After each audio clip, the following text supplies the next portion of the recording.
মা বাবার সাথে কথা হলো, তারা আমাকে আল্লাহ ব্যতীত কাউকে ভয় করতে নিষেধ করেছে আর এই জঙ্গল ত্যাগ করে পশ্চিমের জঙ্গলে যেতে বলল।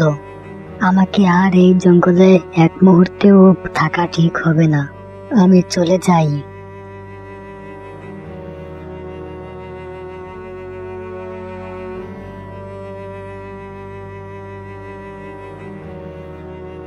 অনেক ক্লান্ত হয়ে পড়েছে।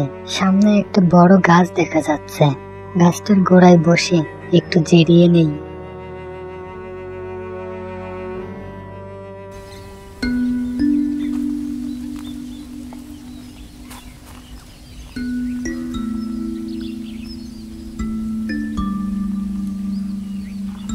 ও ভাই, ভাই একটু জিরিয়ে নাও, তুমি তো দেখি হাঁপিয়ে গেছো।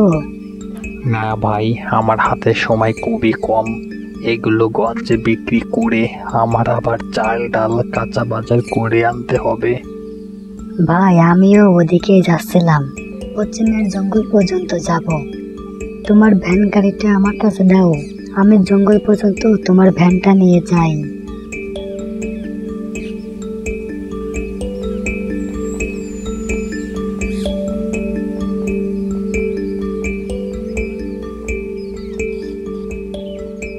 ভাই আপনি তাহলে গঞ্জের দিকে চলে যান, আমি জঙ্গলের রাস্তা দিয়ে এগিয়ে যাব।